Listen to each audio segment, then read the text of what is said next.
안녕하세요. 소리의 가치입니다. 구독과 좋아요, 알림 설정 부탁드려요. 오늘의 사연 시작할게요.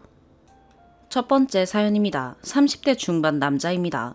와이프랑 싸우다 와이프가 누가 욕먹는지 글 올려보라고 해서 제가 먼저 올려봅니다. 일단 저희는 맞벌이 부부입니다. 저보다 아내 직장이 바빠 반찬은 거의 사 먹었었는데 저희 엄마가 그거 듣고 몸 다 상한다고 저희 먹을 반찬을 보내주시고 둘 다 집 비웠을 때는 직접 하러 오시고 하셨습니다. 아내는 감사하다고 했습니다. 그리고 같이 밥 먹을 때 수월했습니다. 당연히 있는 반찬 차리고 밥만 해서 먹으면 되니 훨씬 효율적으로 저녁 식사를 할 수 있었습니다. 그렇게 한 달쯤 저녁 먹다가 저번에 아내가 퇴근할 때 반찬 가게에서 장을 봐온 겁니다. 집에 없는 반찬이 먹고 싶어서 그랬냐 물어보며 반찬을 보았는데 집에 있는 반찬인 장조림, 깻잎, 김치 같은 것들이었습니다. 기분이 조금 상하더군요. 아내가 씻고 나와서 물었어요. 우리 엄마 반찬 맛있다고 하지 않았냐? 왜 반찬을 사온 거냐? 그러니 그냥 오랜만에 반찬 가게 반찬이 먹고 싶었다고 하더군요. 피로에 그냥 넘어가 줬습니다. 그런데 밥을 먹을 때 자기 앞에 반찬 가게에서 사온 반찬을 두고 밥 먹는 걸 보니 기분이 더 상했습니다. 장모님도 가끔 반찬을 보내주셨는데 장모님 반찬 중 열무김치가 있었습니다. 평소에 잘 먹었지만 그날 이후로 장모님이 해주시는 반찬 안 먹었습니다. 솔직히 입에 안 맞으면 안 맞다 말이라도 하든가 자기 혼자 반찬 사와서 떡하니 제 입장은 조금 그랬습니다. 그래놓고 어머니한테는 잘 먹었어요. 입에 너무 잘 맞네요. 그러는 모습이 싫었습니다. 솔직히 제가 집에서 밥을 안 먹었으면 인터넷 다른 글의 여자들처럼 시어머니 반찬 버리는 그런 여자 같았습니다. 차라리 저희가 해먹겠다. 어머니 힘드시니 이제 그만하셔도 된다. 그렇게 말하면 될 걸 말입니다. 아무튼 위의 일들은 제가 다 참았고요. 대판 싸운 날은 어제 그리고 오늘입니다. 앞서 장모님이 열무김치를 담아주신다고 했는데 저도 장모님 음식이 입에 아주 맞는 건 아닙니다. 제 엄마가 해준 음식이 저한테는 제일입니다. 그래서 거실에서 엄마랑 전화하며 엄마 다음에 열무김치 좀 담아주라. 엄마 열무김치가 땡긴다. 그러니 엄마가 저번에 땡땡이 어머니께서 보내주신 반찬 중에 열무김치도 있었다고 하지 않냐며 벌써 다 먹었냐 물어보시길래 다 먹진 않았는데 난 엄마 김치가 먹고 싶다. 내 입에 맞는 걸 먹는 게 최고 아니냐. 장모님 열무김치는 조금 짜다. 뭐 이런 얘기를 했습니다. 솔직히 뒷말은 한 기억이 없는데 아내가 저더러 그렇게 말했다고 합니다. 전화할 때 주방에 있던 아내가 저 째려보았습니다. 그리고 식탁에 앉아 같이 밥 먹는데 아내가 어머니가 열무김치 보내주신대 이래서 시간 날 때 해주신다네 이렇게 대답했습니다. 그리고 말없이 밥만 먹었습니다. 그러다 오늘 어머니가 반찬 좀 늦게 보내실 것 같다. 그래서 그냥 집 가는 길에 마트 들려 열무김치 한 봉지 사서 집에 갔습니다. 아내가 그거 보고 인상을 조금 찡그리더니 오늘 먹게? 그래서 제가 오늘 먹으려고 한다 하니 그릇에 담아줬습니다. 그리고 하는 말이 우리 집에 있던 것도 잘 먹었었잖아. 그러길래 며칠 전 일이 생각나 마음이 좀 상해 그랬는데 자기도 더 맛있는 반찬 먹으려고 사 먹는 것 같아서 나도 그냥 사온 거야. 좋은 말로 그랬습니다. 비꼬지도 않았어요. 그리고 밥 먹었는데 사온 그 김치가 맛있어서 간이 딱 맞네. 한번 먹어봐. 김치는 다음부터 여기서 사 먹을까? 이랬는데 아내가 갑자기 먹는 건 상관없지만 좀 적당히 하라며 정색을 했습니다. 저는 어안이 벙벙해. 뭔 소리 하냐. 너도 네 입맛에 맞는 반찬 사 먹었지 않냐. 그러니 나는 그래도 어머니 앞에서는 감사하다고 했지만 너는 장모님한테 감사하다는 말도 안 했고 시어머니한테 자기 엄마 흉을 보는 것처럼 말했다. 그러는 겁니다. 그러다가 저도 아니 너도 반찬 사 먹으면서 나는 그러면 안 되냐. 왜 너는 되고 나는 안 되는 거냐. 그러니 자기랑 저는 경우가 다르대요. 자기는 아무 말도 안 했지만 저는 중얼거렸다네요. 아니 솔직히 이게 제 잘못인가요? 지금 글 적으면서도 웃기고 어이없고 그러네요. 횡설수설 글 적어 죄송하지만 대강 사건은 이러합니다. 중립적이고 현명한 댓글 부탁드리겠습니다. 추가. 글 쓴 사람 안에 드는 사람이에요. 저녁에 한참 싸우다 자기가 인터넷에 글을 쓸 테니 누구 잘못인지 가려보자고 했고, 저도 많이 흥분했던 상태라 부끄러운 줄도 모르고, 아직도 억울하면 당신이 한 짓 처음부터 끝까지 다 써보라고 제 아이디랑 비밀번호 적어줬어요. 그러고 나서 아까 글 썼다고 내일 다시 이야기하자는 말을 끝으로 서로 별말이 없었고, 아까부터 남편은 자고 있어요. 지금 제 마음이 조금 누그러지기도 했고, 뭘 어떻게 썼나 궁금해서 들어와 보고 적잖이 놀랐어요.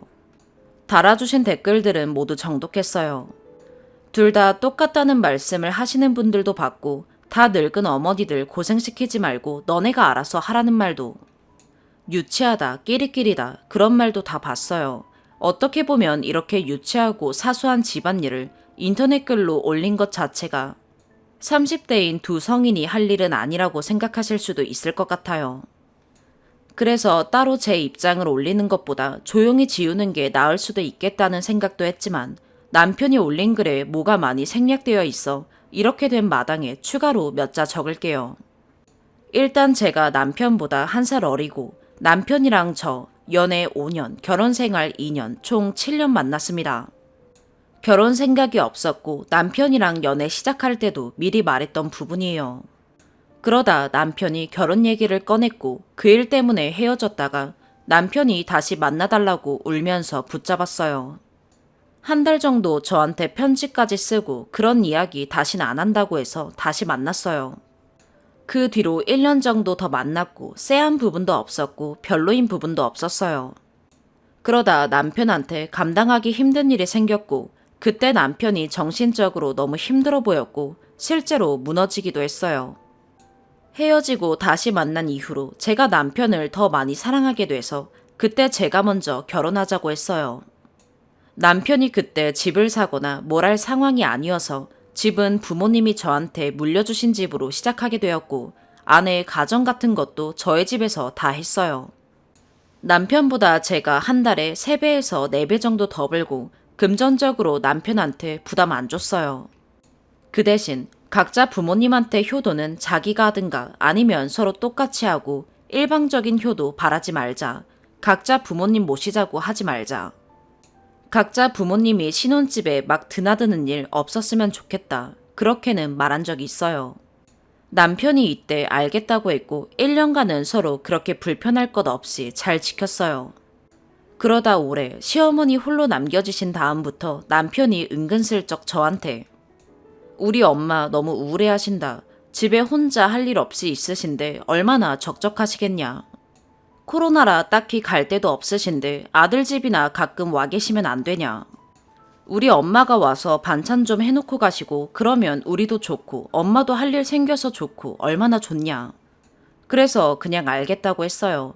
그래도 어머니는 와서 저희 먹으라고 반찬 때마다 해주시고, 남편이 일찍 퇴근하면 남편이랑 집에서 좀 쉬시고 그러다 저녁 먹기 전에 가세요. 저 일하고 왔는데 집에서라도 편히 쉬어야 된다고요. 저도 그런 어머니께는 감사하게 생각하고 있어서 따로 용돈도 드려요. 일단 이 얘기는 여기까지만 할게요. 제가 서러워서 말이 자꾸 길어지네요. 어머니가 반찬을 해놓고 가시긴 가시는데 다른 분들이 댓글 달아주신 거랑 다르게 양을 많이 해놓고 가시진 않으세요. 둘이서 다 못 먹기도 하거니와 일주일에 한 번씩 오셔서 반찬 해주시는데 그때마다 다 한가득하면 곤란하기도 해서 그렇다고 하셨어요. 자주 조금씩 해주시는 편이세요.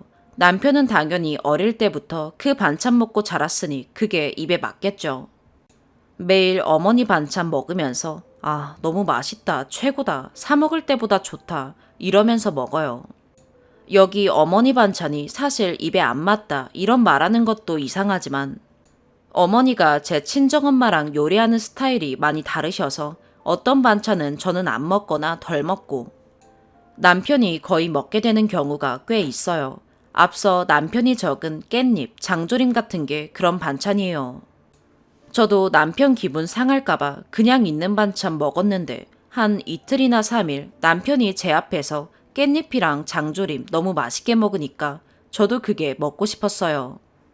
그래서 밥 다 먹고 거실에 있는 남편한테 자기는 자기 어머니가 해주신 게 제일 맛있지, 근데 깻잎이랑 장조림 그거 얼마 안 남았으니까 자기는 어머니가 해주신 거 먹어. 나는 내일 올 때 나 먹을 거 사올게. 분명히 말했어요. 남편이 그때 제 말을 건성으로 들은 건지 TV 본다고 정신이 없었던 건지 모르겠지만 자기도 이렇게 대답했고요. 그래서 다음날 그 반찬 사와서 제 앞에만 두고 먹었어요. 그리고 저 사단이 난 거예요. 열무김치는 친정에 전화할 때 엄마가 너 바쁜데 밥은 잘 먹냐? 그래서 어머니가 가끔 오셔서 반찬 해주신다. 걱정 마라. 그러니까 친정엄마가 입에 맞냐고 물었어요. 집도 아니었고 엄마니까 솔직하게 다 맞진 않는데 그래도 사 먹는 것보다 건강하니까 좋다는 식으로 말했어요. 그거 듣고 엄마가 김치라도 너 좋아하는 열무김치 담아서 보내줄게. 그래서 받아왔어요. 엄마가 딸 주고 싶어서 보내주신 김치고 남편은 원래 열무김치 잘 안 먹었어요. 시어머니 김치만 먹었어요. 그런데 거기 대고 자기 엄마한테 다 들리게 전화하면서 장모님 반찬은 짜. 엄마 반찬이 최고지. 사온 열무김치인데 이게 더 맛있다. 그치? MSG 맛은 못 이기는 건가? 왜 집에서는 이 맛이 안 날까? 이러고 있어서 적당히 하라고 말했어요. 어떻게 보일지는 모르겠어요. 그런데 남편이 하는 행동도 그렇고 적어놓은 글도 그렇고 남겨주신 댓글도 보고 복합적으로 마음이 더 복잡해졌네요. 남편이 볼 테니까 처음에는 그래도 심한 말 남기지 말자 싶었는데 제가 진짜 형편없고 볼품없는 찌질한 남자랑 결혼한 것 같아요. 결혼해서 못해준 게 없다고 생각했는데 나쁜 말로 버릇이 잘못 들었나 싶기도 했고 어쩌면 제가 비슷한 여자라 혹은 사람 볼 줄 모르는 맹탕이라 이렇게 같이 살고 있는지도 모르겠네요. 글 읽고 화가 나기보다 맥이 빠지네요. 여기까지 글이 너무 길었어요. 쓰다가 울컥하기도 해서 여기저기 횡설수설한 느낌이 들 수도 있고 빠진 부분이나 이해가 안 가시는 부분도 있을 것 같지만 그래도 여기까지 읽어주셔서 감사하고 댓글 남겨주신 분들도 감사합니다. 두 번째 사연입니다. 감당하기 힘든 고민이 있어 의견을 구하고자 합니다. 대학교 4학년 때 임신을 확인했어요. 당시 남자친구는 군대에 있었고 임신 확인하고 고민이 많았지만 남자친구가 조금 힘들겠지만 낳았으면 좋겠다 했고 저도 낳기로 결정하고 양가에 알렸어요. 남자친구 본가는 서울, 저는 지방이라 자취방 정리하고 남자친구 본가에 들어가 살기로 했어요.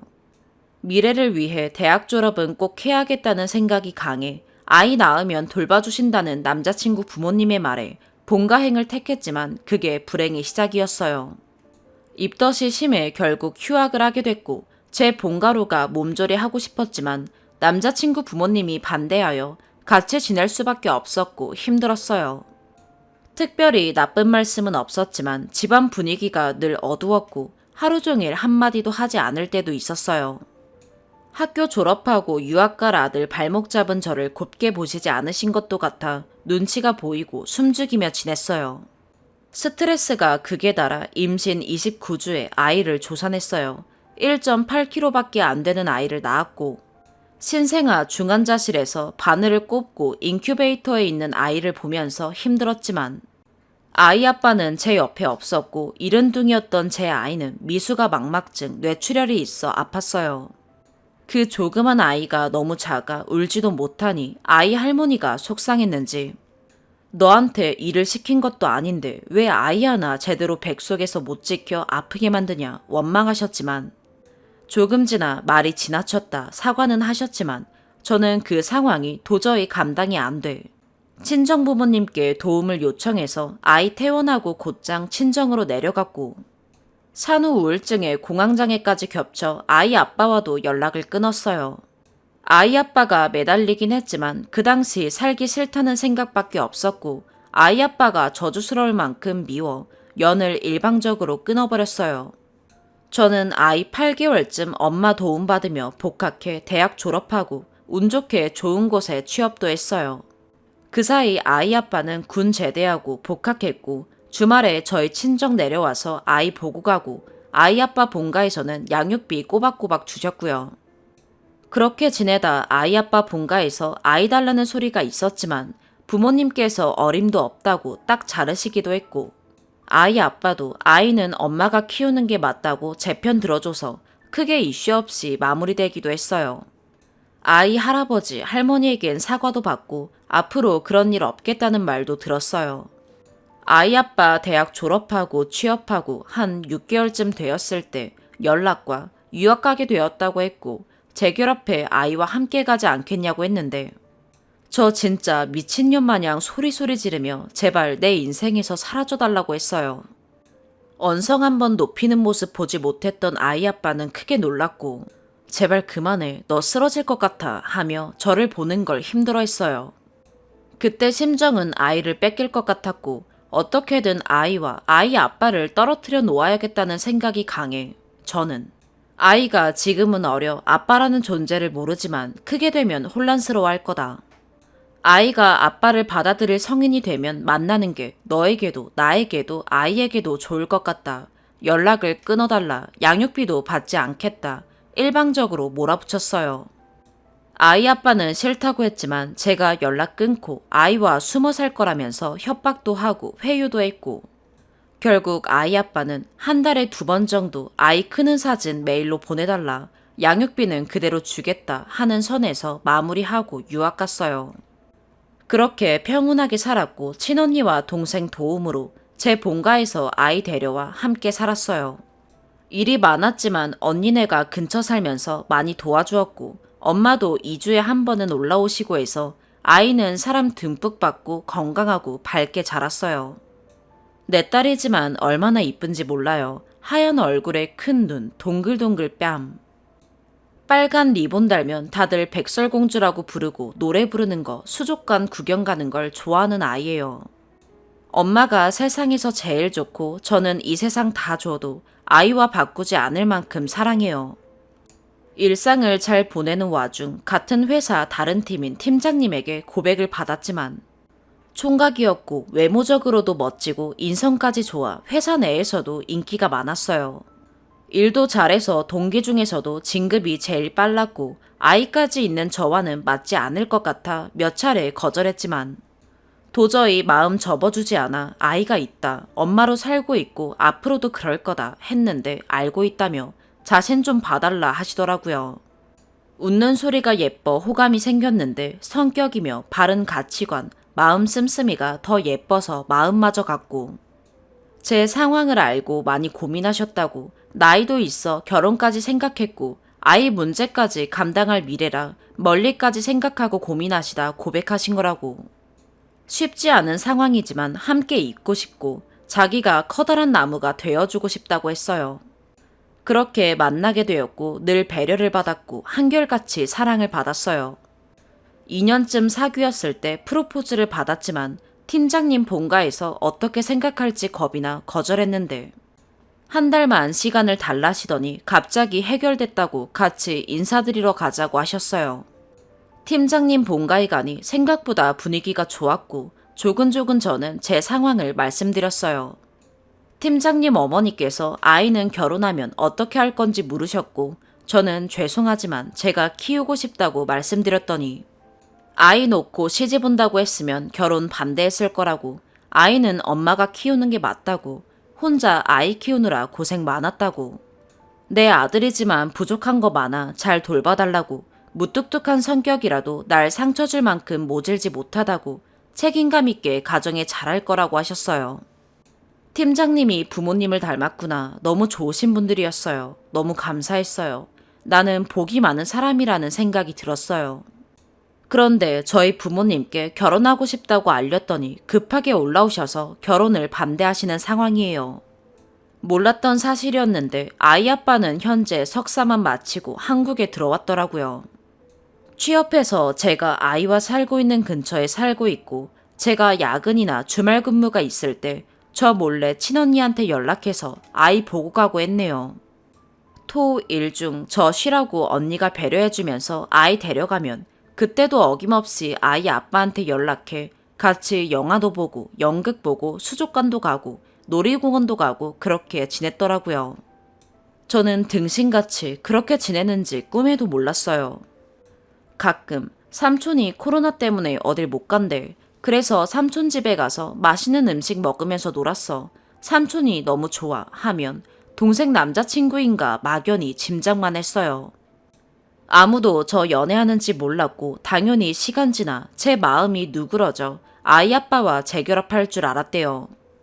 친정 부모님께서는 아이 아빠가 때마다 안부 전화에 선물에 재결합 의사를 밝혔고 아이와 만남도 부모님께 허락받고 만났더라고요. 아이 사진을 아이 아빠에게 메일로 보낸 다음 날이면 항상 전화와 제 안부를 묻고 아이 안부를 묻고 아프지 마라 잘 지내라 했지만 어디까지나 아이 아빠로만 대했지 사랑하는 감정은 하나도 없었거든요. 거기다 저만 빼고 언니며 형부며 부모님의 동생까지 아이 아빠와 연락하며 지냈다는 사실에 심한 배신감마저 들었어요. 제가 제일 존경하는 엄마가 그러시네요. 네가 아이 아빠 얘기만 나와도 발작적으로 소리 지르고 싫어해 그동안 말을 못했다. 미안하다. 그러나 이제는 아이 생각만 하라고 엄마로 살라고 아이 아빠도 생각해보면 한 번도 너와 아이를 놓지 않았고 최선을 다했다고. 너만 마음 돌리면 아이도 너도 제일 행복할 수 있는데 왜 어려운 길 가려고 하냐고 헤어짐을 종용하시네요. 친언니도 그러네요. 상황이 어려웠을 뿐이지 너 인생에 악역은 없다고. 각자 너도 아이 아빠도 아이 할머니 할아버지도 그 자리에서 최선을 다했지만 상황이 그렇게 얽혔을 뿐이라고. 선택은 너지만 엄마라 너보단 아이 먼저 생각하라고. 현실적으로 지금 남자친구와 결혼하면 아이도 낳아야 하고 생각지도 못한 문제가 튀어나올 거라고. 아이 아빠와 만났습니다. 긴장했는지 주먹에 엄지손가락을 넣었다 뺐다 하더라고요.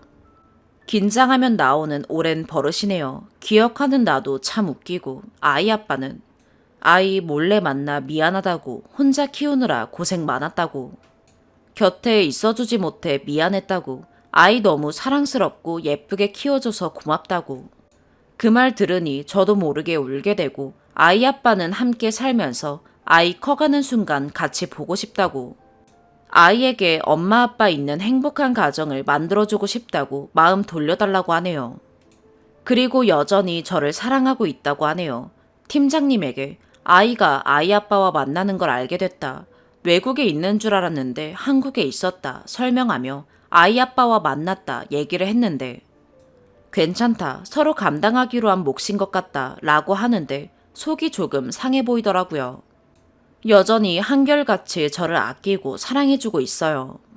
얼른 결혼해 예쁘게 살고 싶다고 이제 그만 아이도 소개시켜달라고 얼른 친해져 아빠 소리 듣고 싶다고. 저는 이런 팀장님이 너무 고맙고 깊이 사랑하고 있어요. 이런 사람을 놓고 제가 제대로 살 수 있을까요? 저는 어떻게 해야 하나요? 추가로 잠깐 적자면 아이 아빠가 아이 태어났을 때 군생활 중이라 곁에 없었어요.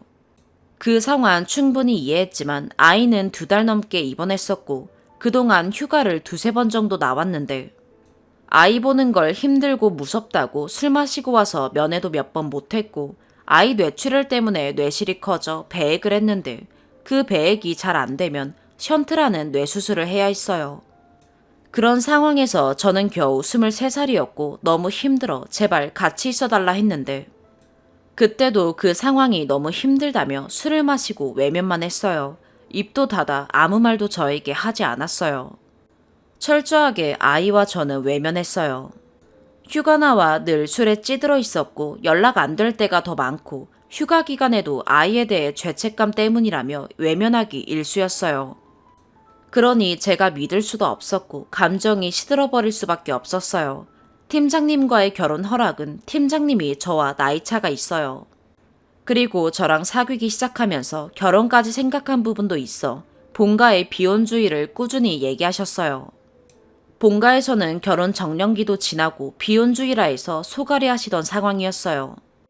그러다 결혼할 거라고 하니 두 손 들어 환영하시다 갑자기 애 있는 미혼모라고 하니 반대가 있었지만 시간 날 때마다 본가에 찾아가 좋은 사람이다. 결혼을 꿈꾸게 해준 사람이다. 어쩌면 인생의 마지막인 사람이다. 그렇게 설득을 꾸준히 해. 그럼 한번 만나보자 해서 만난 거예요. 많이 포기하신 상황이었어요. 3번째 사연입니다. 이 새벽에 엄청난 사실을 알아보려 여러분께 조언을 구하고자 이곳에 써봅니다. 생각나는 대로 쓰는 거고 많이 당황해서 좀 뒤죽박죽일 수도 있으니 양해 부탁드립니다. 저는 올해 25살 대학생이고 언니는 졸업하고 취직한 27살입니다. 본문을 쓰기에 앞서 저희 집안 분위기를 잠깐 설명드리자면 부모님 경제적 능력도 좋으시고 나름 화목하게 잘 사는 집안으로 보이지만 어릴 때 가부장적인 아빠의 심한 폭언과 가끔 하시는 손찌검 등으로 언니와 저는 마음의 문이 굳게 닫혀버려 성인이 되어 아버지가 더 이상 그러시지 않음에도 가족 간의 화목한 자리나 대화 같은 건 오가지 않는 상황입니다. 저희 편이시던 어머니와는 조금의 대화를 하는 상태로 넷이 한 지붕에 살지만 각자 터치 없이 개인 플레이로 살아간다고 보시면 될 것 같습니다. 남남이라고 보면 됩니다. 성인이 된 후로 아버지는 경제적 지원 끊으셨고 어머니만 소정의 용돈을 주시는 상황입니다. 이 이야기를 왜 서술했냐면 이렇게 남남 같은 상황이다 보니 언니나 저나 연애를 해도 부모님에게 알리거나 하지 않았고 부모님도 굳이 사생활에 관심 없으십니다. 그러던 와중에 언니가 3년 만난 남친과 결혼 생각 중이라며 지난주에 엄마랑 저랑 셋이 점심을 먹던 중에 말했습니다. 저는 대충 들어 알고 있었지만 엄마는 적지 않은 충격을 받으시고 뭐하는 남자냐며 궁금해하시다가 언제 한번 얼굴이나 보자고 하셨습니다. 저녁에 아빠 오시고 나서 언니가 머뭇거리며 어색하게 말씀을 드렸습니다. 아버지와 독대 안 한 지 몇 년 됐거든요. 언니가 이 정도로 먼저 다가가서 살갑게 얘기한 게 굉장히 오랜만이기에 아빠도 놀라시고 그놈 얼굴이나 보자라며 정말 오랜만에 집안 분위기가 한층 밝아졌습니다. 저는 언니가 같이 밥 한번 먹자며 남친을 소개해준 적이 있어서 봤었는데 언니보다 3살 많고 모태 금수저 집안입니다. 저희 동네가 집값이 비싼 편이라 근방 집값을 대충 아는데 저희 집 근처에 부모님이 아파트를 하나 해주셨다고 하더라고요. 이곳에 놀러 가봤기에 집은 본인 집 맞는 것 같습니다. 본래 부산 사람인데 사업 때문에 서울에 사는 상황입니다.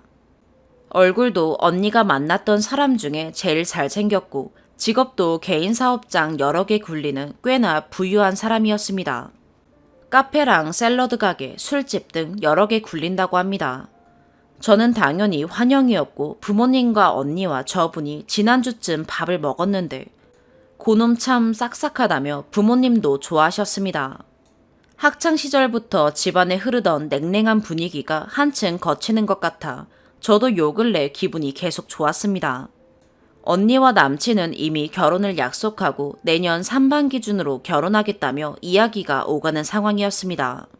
그러다가 제가 언니, 나 요새 외로운데 언니 남친분 친구 중에 괜찮은 분 없냐 하니까 언니는 안 그래도 남친이 너 귀여운데 남친 없냐고 물어봤다. 친구 소개해주고 싶다 하더라며 말을 꺼냈습니다. 저는 신나서 언니랑 대화하다 언니가 남친분의 인스타를 보여주며 얘 친구들 다 잘생겼어 하는데 사진들마다 뭔가 쎄한 겁니다.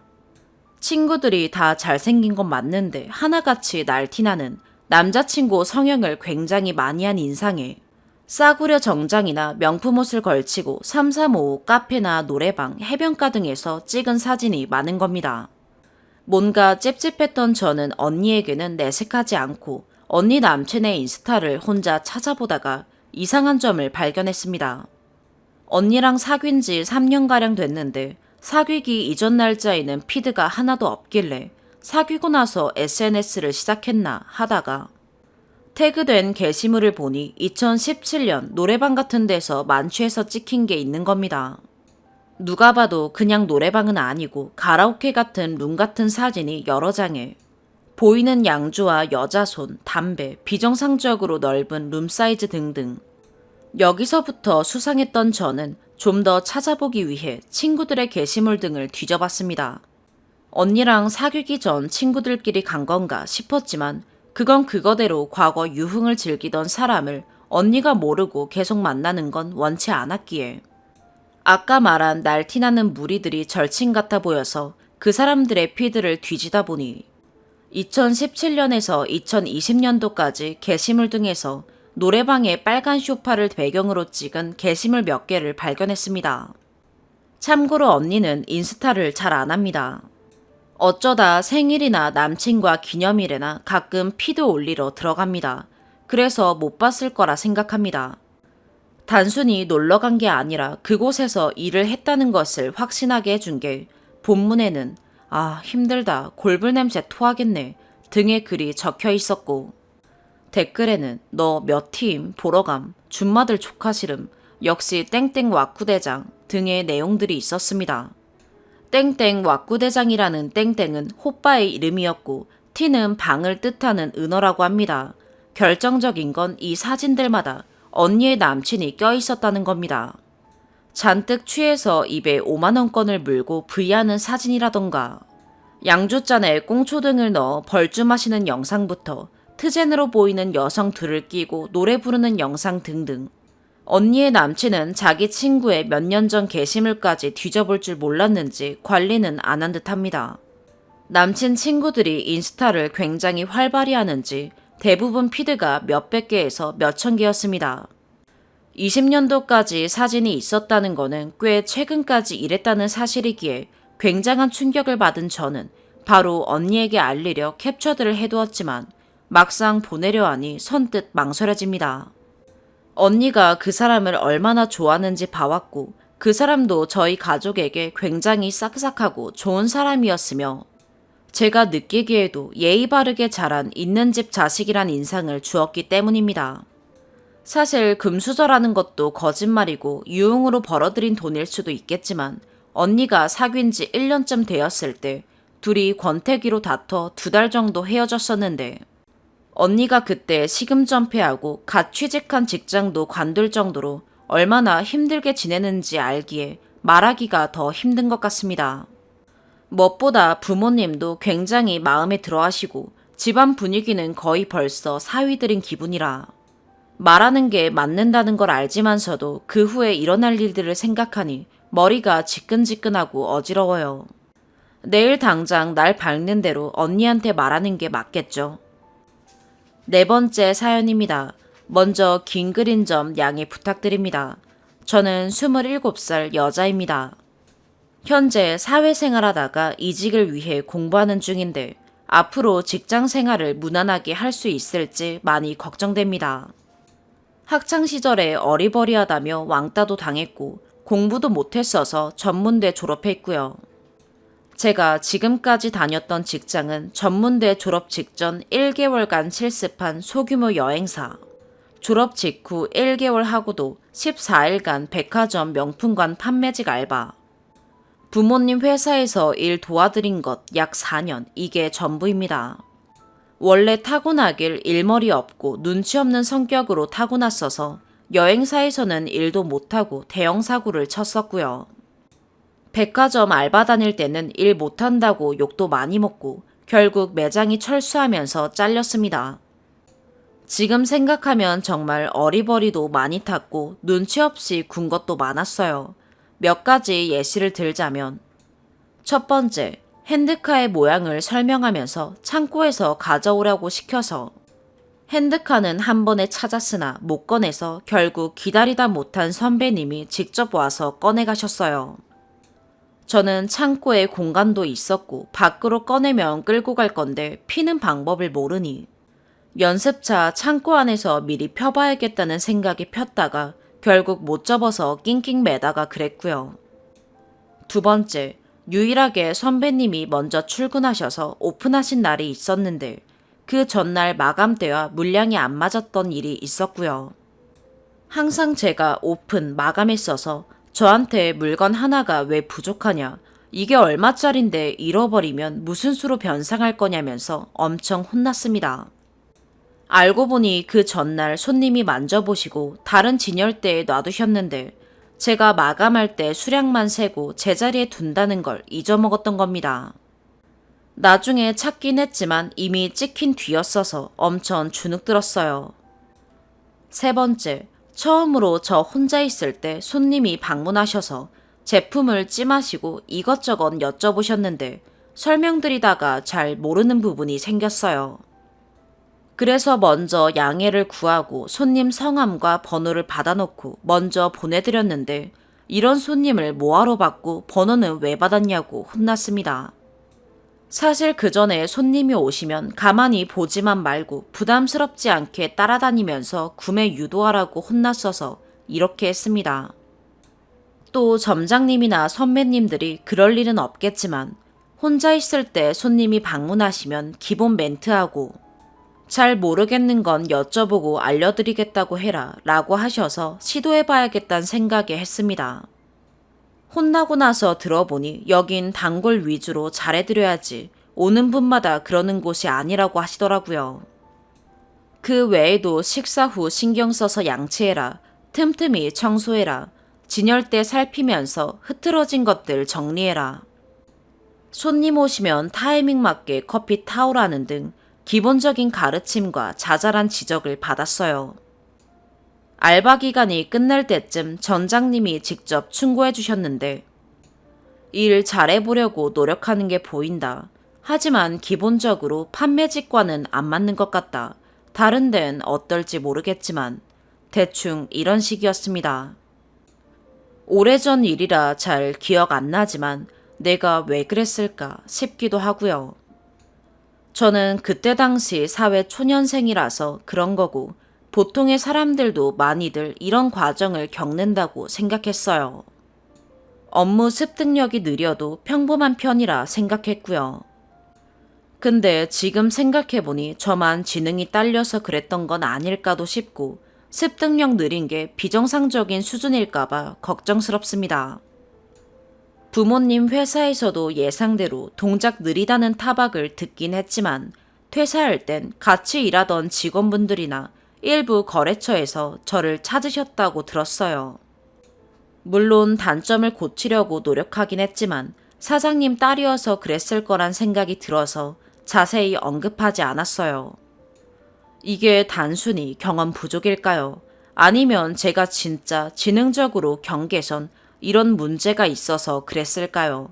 여러분이 보시기엔 어떻나요? 걱정되네요.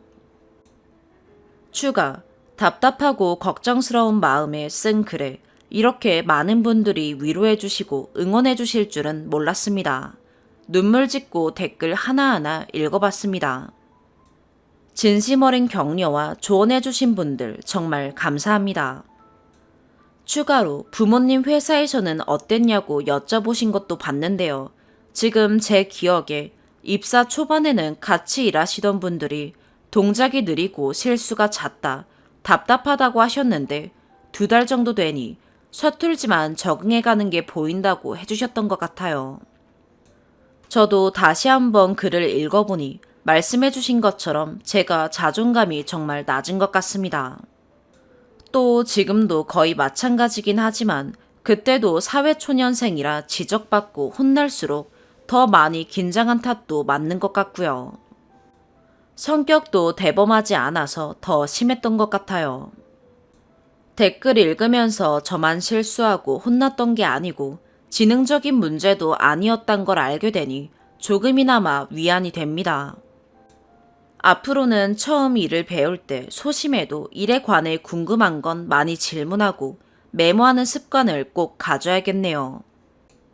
처음 하는 일에 실수도 할 수 있지만 같은 실수는 반복하지 않기 위해 항상 노력해야겠습니다. 사실 지금도 두려움이 앞서지만 경험도 많이 쌓아봐야겠어요. 조언해주신 대로 하다 보면 언젠가 일머리도 붙겠지 희망을 갖겠습니다. 자존감 찾는 연습도 하고 앞으로 더욱 열심히 살아볼게요. 모두 좋은 말씀들이라 빼먹을 부분이 하나도 없네요. 잘 새겨듣겠습니다. 조언해주신 모든 분들 다시 한번 정말 감사합니다. 오늘의 사연 여기까지입니다. 구독과 좋아요, 알림 설정 부탁드려요. 시청해주셔서 감사합니다.